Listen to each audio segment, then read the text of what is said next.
Hello and welcome again to more Photoshop tutorials. What I'd like to do now is talk about background removal. In this case it will be a sky, and masks.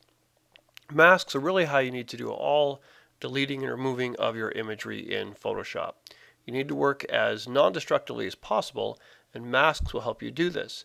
Now if you look at Photoshop, you might find tools like selection tools and the sad tragic wand, or the quick selection tool. You want to avoid these. Any tools like this, or even anything that works with color range and select and mask, things that work with automatic tools, aren't going to give you the best results. What you want are really good, clean, complex edges, and I'll show you the way to do that. What we're going to do is we're going to make a mask procedurally. We have lots of complex edges here in this photo, so we want to see how good we can get, and also how quickly we can do this. Photoshop has some very powerful tools to do this, and you want to take advantage of that. Now, as I have this image, and I want to stress working non-destructively, the very first thing I'll do is I'll come to my layer here, right-click on it, and choose Convert to Smart Object. This now protects the layer, or the image on the layer. It's in a type of container. Now, no matter what I do out here, I can't harm it. I can't delete it or paint on it or anything else. So it's a great way to protect the image from you messing it up. So if I want to delete any of this, I'm going to have to make a mask. Now, often I ask my students, what is a mask? Everyone knows what a mask does, but they have a hard time explaining what it is. Very simply, a mask is a grayscale image.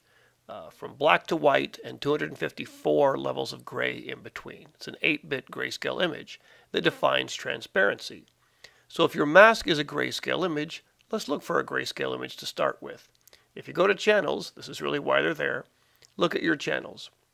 This of course is a red, green, blue image, and you have red, and you have green, and you have blue in your channels.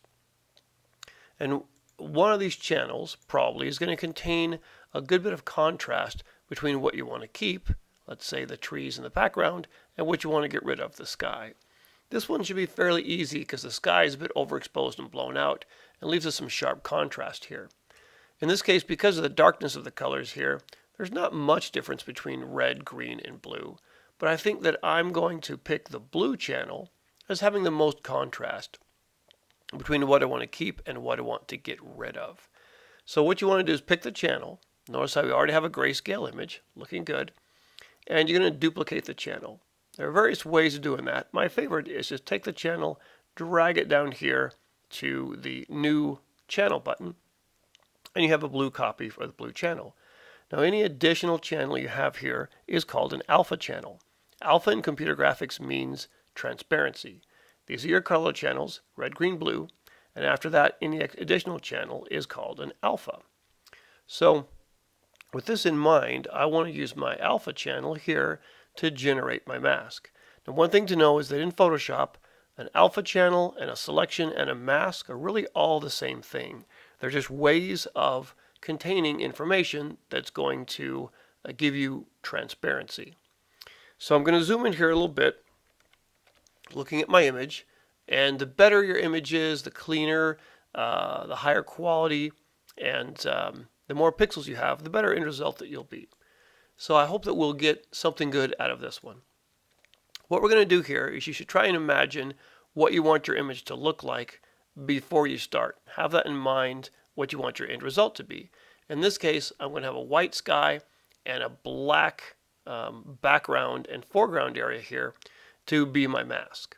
So I'm going to do a very simple adjustment on that, and I'll go to Image, Adjustments, and Levels. This works really well for working in grayscale images here in your alpha channels.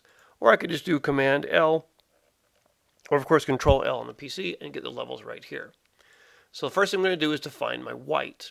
There are two eyedroppers here. The gray one's disabled, doesn't work in grayscale, and you have white and black. If I click my white eyedropper and click in the sky, various places, what I can see is that this slider here on white is not moving. That means there really is no color information in the sky. It's just pure 255, 255, 255 white. And that's what this spike right here in the histogram means. It's referring to the sky right here. So that's being good. I'll come now to my black eyedropper and start to define my black areas. I like to start in really dark areas, like say down here. See how that slides the slider up? This big mound here in your histogram represents all these dark areas. What I've just done is said make these dark areas that have a value of 19, in this case the RGB value would be 19, 19, 19, make them 0, 0, 0 black. So anything that value or lower is going to be black. Now I'm going to keep working up, clicking lighter and lighter values to turn them into black. That's looking pretty good there. What you do want is you want a lot of pure white, a lot of pure black, and you're going to want grays in between. The in-between areas here between your black slider and your white slider are going to determine grays. And why you want grays is for this edge here. You want anti-aliased edges. The softer and more detailed your edges are, the more grays you'll need. And this is to give you nice, realistic looking edges. I might grab my white eyedropper and kind of pick in here just to make sure that really is pure white. Oh, I saw a little bit of movement. Saw some movement there. Ooh, 254. Moved it one value. And that's fine. So what I'm seeing here is a good deal of white and a good deal of black, and all looking good here. Looks like right here I see some bits of the tree that aren't black. And this is going to end up in the tree being transparent or partially transparent. So I'm going to click that black eyedropper and just click on those. I want to extend that amount of black out there so that we get some nice dense values here and a good bit of anti-aliasing out here. So all that I think is looking pretty good. I'll zoom back out. This is kind of what I want to see, something like this. Now it's not quite done yet, it's pretty close. What you'll notice is that I've got some gray values here in these far lighter trees. I want to take care of that. And I've got some gray values here where I guess the sun is here in the sky and it's giving a little bit of light wrap right around here on the tree. Now what I'm not going to do is I'm not going to continue to click here with my eyedropper, because if I make all this black, I'm going to lose that nice detail here in the leaves. And I don't want to do that. So I'm going to say that this is good for now and I'll click OK. Making a good mask in Photoshop is very often a multi-step process. Just one levels adjustment or one step won't quite do it well enough. You need to adjust differently for these darker, harder edges than you do for these lighter edges. Also notice that I've got this stuff down here that isn't black, but I'm not really concerned about that.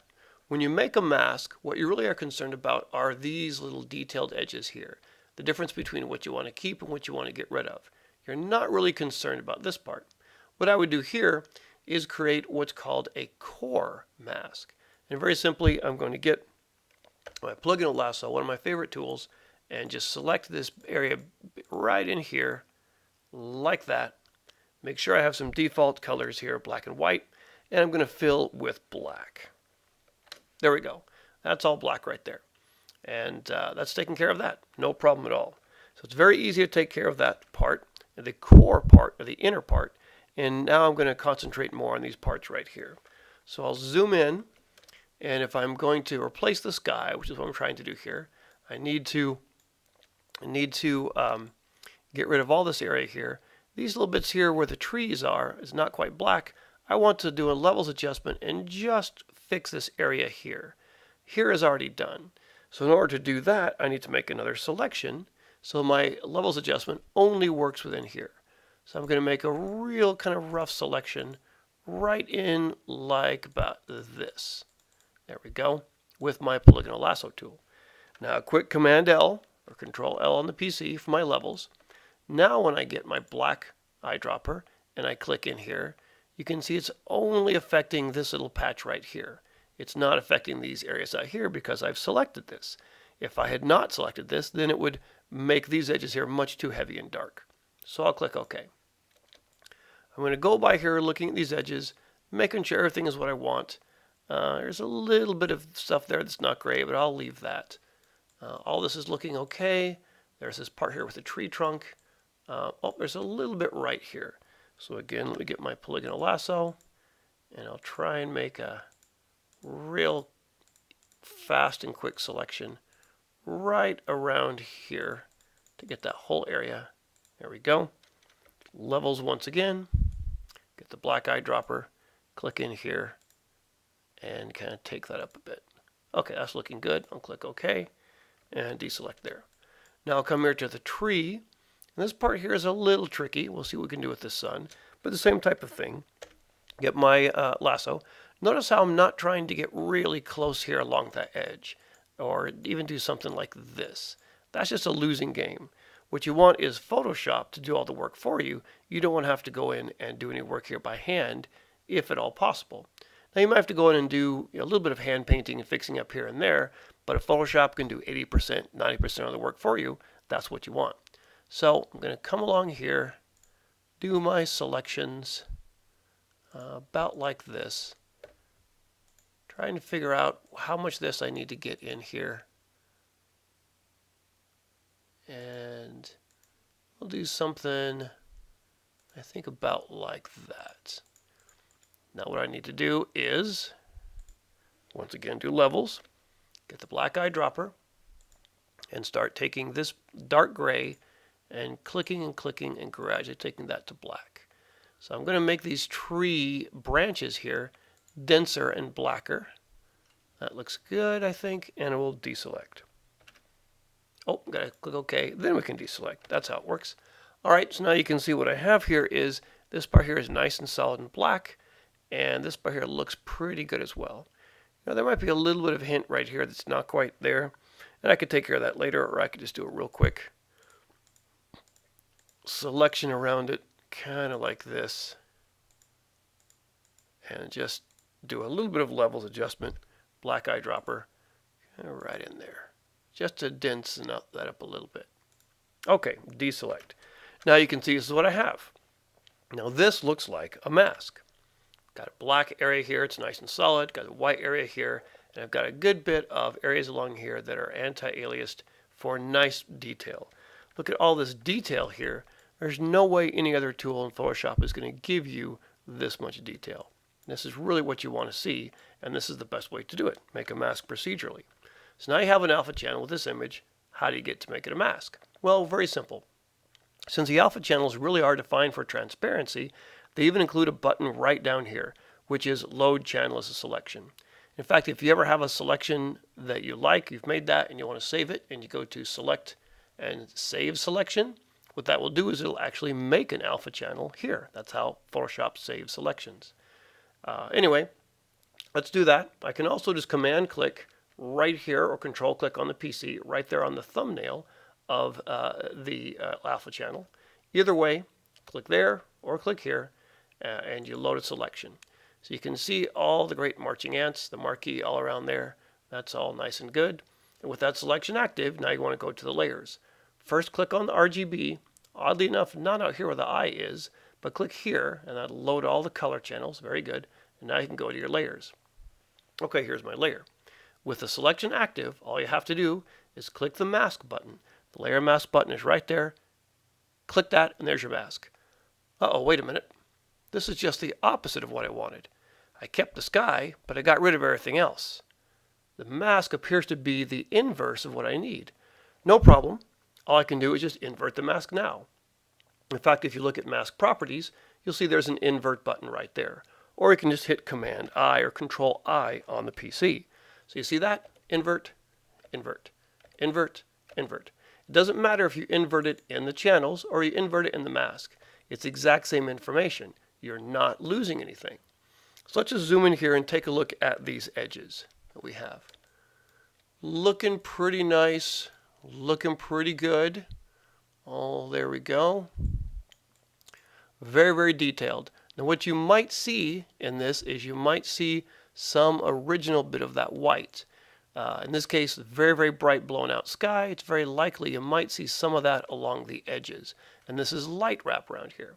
Just to see that a bit better, let's put a layer behind that and just fill it with some sort of blue color. Now, of course, we'd want a better looking blue or some nice sky imagery here. But what I can see is that there does appear to be certainly a little bit of that edge. Now, there are ways that we can deal with this and try and reduce that. But this is always going to be kind of a problem when you have a very, very highly illuminated background. You're going to have this bit of bleed or light wrap around. One thing that you can do is click on the mask, Make sure, of course, you're not on the layer, but you're on the mask. And you want to do levels once again, and you can do that right on the mask. Since the mask really is just a grayscale image, you can do that right there. You can edit it here, or you can edit it in the alpha channel. It's all the same. And if there were more black along this edges, that would be what's called choking the mask. It would bring it in. So if I were to take this little slider and just kind of bring that in a little bit here, what you can see is that it's actually reducing that amount of light wrap around there. So that's going to be looking pretty good. Pretty good edge right there. Let's take a look.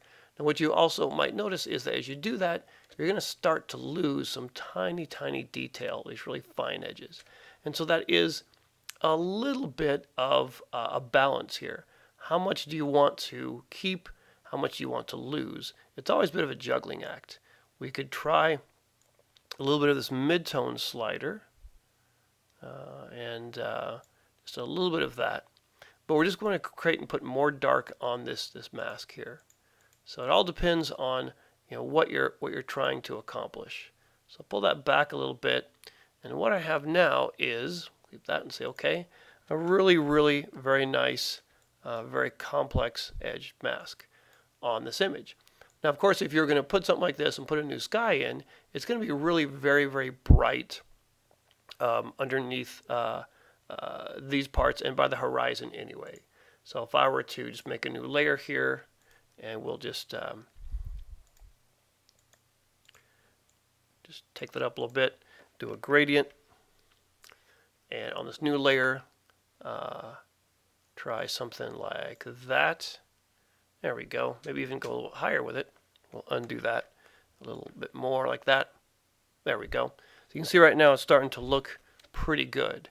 And those lighter edges are blending in with my new sky there. And we've got some of this right here.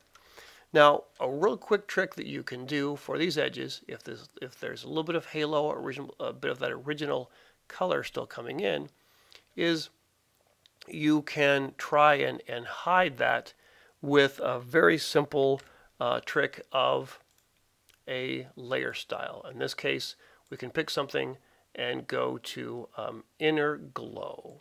There's my inner glow.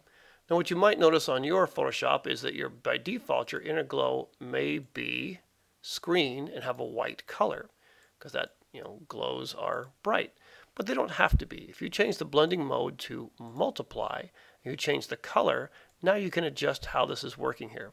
So if I were to pick, let's say, a blue right from this sky, now let's make a smaller size there. All right. Now I can take and kind of darken up those edges, and so instead of having that original very, very light and bright color wrapping around it, now what I have, you see how I've changed that there from very bright, now it's kind of darkened up a bit. Maybe I'll adjust that just a little bit, take that down a bit. And so now I'm trying to get this blue of this new background to blend in with the new edge of the mask there. And I'll say okay. The great thing, of course, is this is just a layer style, and you can turn it off or on or adjust it.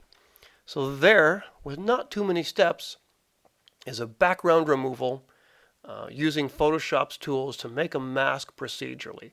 We've worked completely non-destructively, and now this is ready to do a lot more work to it. You can, of course, hide the mask, disable it. There's the original. There is the new end result. And it's pretty good and didn't take a whole lot of work. I hope you liked it, and we'll have more tutorials next time.